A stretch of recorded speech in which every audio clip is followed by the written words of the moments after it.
Bismillah wassalatu wassalamu ala Rasulillah. Assalamualaikum warahmatullahi wabarakatuh. Isang magandang umaga po sa inyong lahat. Lalong-lalo na po sa ating ginang na tagapangulo.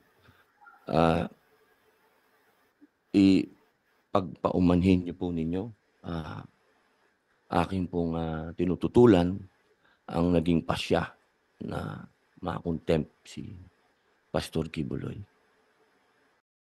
With all due respect, ma'am.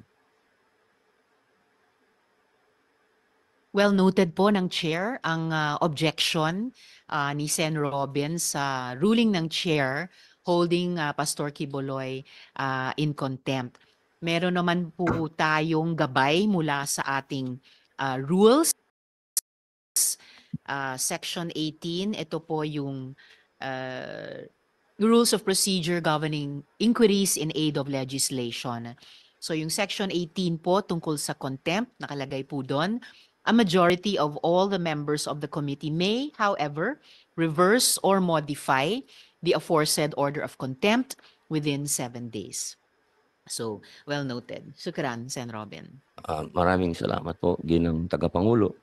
At gusto ko lamang pong malaman ng mga panauhin natin at ng mga sumusubaybay po sa mga ganap na ito. Ang akin pong mga kadahilanan para humingi ng ng pagpapakumbaba at ang karapatan ang hindi pagsang-ayon. Napag-usapan po namin ito ng mahal na senadora na aking pong ginagalang, sinasaladuhan at palagi ang nagpupugay sa kanyang mga ipinaglalaban. Ako po ay nagpapasalamat muli sa inyo, mahal na ginang tagapangulo, sa pagtanggap po ng aking objection. Maraming salamat po. At sa 7 araw po. May 7 araw po ang majority Ilan of the po ang members of the committee majority? opo, na gawing formal itong pag-object sa ruling ng chair holding Pastor Quiboloy in contempt. Pag sinabi po ba, ginang tagapangulo, ito po ba yung membro natin?